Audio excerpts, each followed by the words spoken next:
የአዲስ አበባ ከተማ አስተዳደር ምክር ቤት ዛሬ ባካሄደው መደበኛ ጉባኤ የወራት ዕድሜ ለቀረው ለ2017 በጀት ዓመት ከዚህ ቀደም ከበጀተው 230 ቢሊዮን ብር ተጨማሪ ሆነ ከ11 ቢሊዮን ብር በላይ በጀት ማጽደቁ ተነግሯል። በዚሁ ጊዜም የበጀት ተጨማሪው በከተማዋ እየተሰሩ ያሉ ዘርፈ ብዙ የልማት ስራዎችን ለማስቀጠል ይውላል ተብለው መጽደቁ ነው የተነገረው። አቤል አበበ ለአዲስ አበባ ነዋሪዎች ፈተና ሆኗል የተባሉት የኑሮ ውድነት እንዲሁም የውሃና የመብራት ኃይል አቅርቦትን ጨምሮ ስለ መልካም አስተዳደር ችግሮች ጥያቄዎች የተነሱበትና ምላሽ የተሰጠበትን ጉባኤ እንደሚከተለው ቃኝቶታል። መልከተው በዛሬው ዕለት የተካሄደው የአዲስ አበባ ከተማ ምክር ቤት አራተኛ ዓመት የሥራ ዘመን ሶስተኛ መደበኛ ጉባኤ ከከተማዋ ነዋሪዎች የሚነሱ በርካታ ጥያቄዎች በምክር ቤቱ አባላት ቀርበው በከተማ አስተዳደሩ የሥራ ኃላፊዎች ምላሽ የተሰጠበት ነበር። ከመልካም አስተዳደር አንስቶ የኑሮ ውድነት እንዲሁም ከተማዋ ላይ ችግር ሆነው እየተስተዋሉ ያሉት የውሃና የመብራት ኃይል አቅርቦት ጉዳዮችም በእነዚሁ የምክር ቤት አባላት የተነሱ ጥያቄዎች ናቸው። ከጥያቄዎቹ መካከል የኑሮ ውድነቱን ለማረጋጋት እንደ መፍትሄ ሊያገለግሉ የሚገባቸው አንዳንድ የእሁድ ገበያዎች ብሎም የሸማቾች ማህበራት ከመደበኛው የገበያ ዋጋ በቅናሽ ሊሸጡ ሲገባቸው በጣም ባነሰ ልዩነት አሊያም በእኩል ዋጋ እየሸጡ ነው የሚለው ይገኝበታል። ይህ ችግር እውነትም እየተስተዋለ መሆኑን ያረጋገጠው የከተማዋ አስተዳደር የማስተካከያ ስራዎችን እየሰራው ነው ሲል ለምክር ቤቱ አባላት ምላሽ ሰጥቷል። አንዳንድ ጊዜም አመራሩ ሲኖር ዋጋውን የመለጠፍ አመራር እዛ አካባቢ በሚጠፋበት ጊዜ መልሶ እንደገና በዋጋ ጨምሮ የመሸጥ ሁኔታዎች በክትትላችን አጋጥመዋል። ስፋት የላቸውም። ነገር ግን ደግሞ ይሄም ቢሆን መንግስት ቦታውን ለሽያጭ ተጠቀሙ ብሎ በሚያዘጋጅበት ጊዜ ከነፃ ገበያው በአንጻራዊነት ቅናሽ ባለው ዋጋ እንዲሸጥባቸው ነው እነዚህ ቦታ የተፈቀዱት።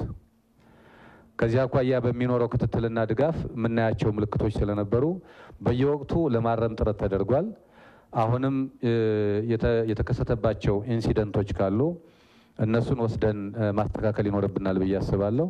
በሌላ በኩል በከተማዋ የሚስተዋለው የንጹህ መጠጥ ውሃ አቅርቦት ችግር ከጊዜ ወደ ጊዜ እየተባባሰ ነው በሚል ከምክር ቤቱ ለተነሳው ጥያቄ ምላሽ የሰጠው የከተማ አስተዳደሩ አዲስ አበባ አሁን ላይ ያላት ዕለታዊ የውሃ ፍላጎት 1.3 ሚሊዮን ሜትር ኪዩብ ቢሆንም ማምረት እየተቻለ ያለው 677 ሺህ ሜትር ኪዩብ መሆኑ ለእጥረቱ ምክንያት ነው ብሏል። በጊዜያዊነት በከተማዋ የሚመረተው ውሃ በፍትሐዊነት ለነዋሪዎች እንዲዳረስ የውሃ ፈረቃን በማጽደቅ ለሁሉም ወረዳዎች ልክ ያለው የከተማ አስተዳደሩ ይህን ፈረቃ የጣሰ የውሃ አቅርቦት ሲኖር ሪፖርት የማድረግ ኃላፊነት የወረዳዎች መሆኑን ያሳወቀው። ሆኖም ግን የውሃ እጥረቱን በጊዜያዊነትና በዘላቂነት ለመፍታት የውሃ ጉድጓዶችን ቁጥር ከመጨመር አንስቶ ለረጅም ጊዜ የተጓተተውን የገርቢ ንጹህ የመጠጥ ውሃ ፕሮጀክትን በከተማ አስተዳደሩ አቅም ማስጀመሩ ተነግሯል። ጉድጓዶቻችን ወደ መድረቅ እየሄዱ ያሉ መሆናቸው ምክንያት ከዛም ደግሞ ከብራት መቆራረጥ ጋር ተያይዞ ባሉ ችግሮች ምክንያት የማምረት አቅማቸው እየቀነሰ ከመሄዱ ጋር ተያይዞ ያለ ችግር አለ። ይህን ችግር በዘላቂነት አድሬስ ለማድረግ በቅርብ ጊዜ እንግዲህ የተቆፈሩ ወደ 15 አካባቢ የሚጠጉ የውሃ ጉድጓዶች አሉ። ወደ 25000 ሜትር ኪዩብ አካባቢ የሚያመርቱ ናቸው።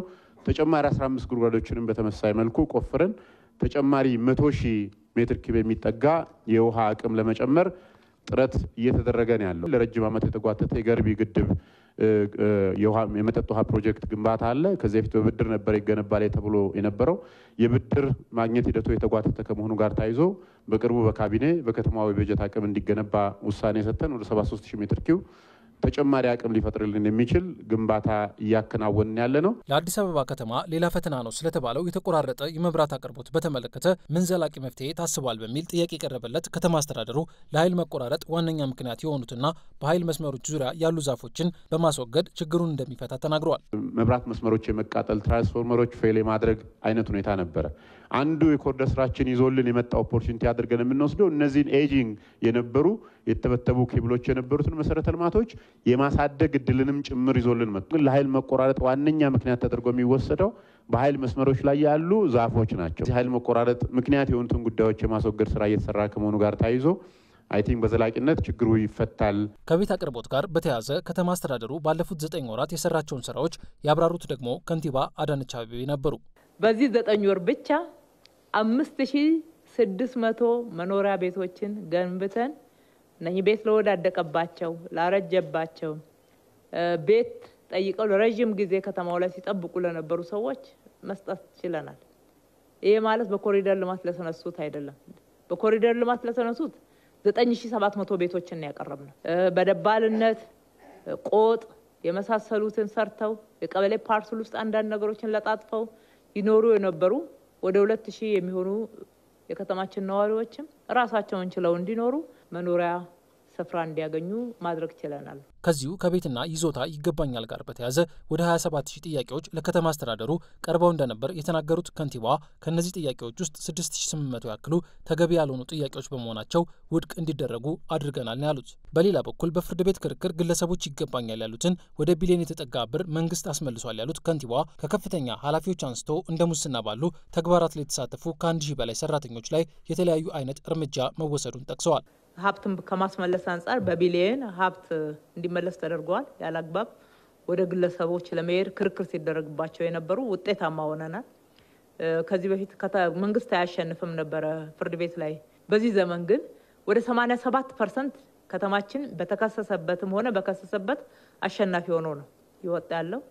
ወደ 1726 የሚሆኑ ሰራተኞችን የተለያዩ የቅጣት አይነት ቀጥተናል። የአዲስ አበባ ከተማ አስተዳደር ምክር ቤት በዛሬው ዕለት ያካሄደው ይህ መደበኛ ጉባኤ የተጠናቀቀው ለ2017 በጀት ዓመት ከ11 ቢሊዮን ብር በላይ ተጨማሪ በጀት በመመደብና ልዩ ልዩ ሹመቶችን በማጽደቅ ነው። ምክር ቤቱ ከዚህ ቀደም ለዚህ በጀት ዓመት ያጸደቀው በጀት 230 ቢሊዮን ብር እንደነበር የሚታወስ ሲሆን ይህ በጀትም ከ2016 በጀት ዓመት የ68 ቢሊዮን ብር ጭማሪ ያሳየ እንደነበር አይዘነጋም።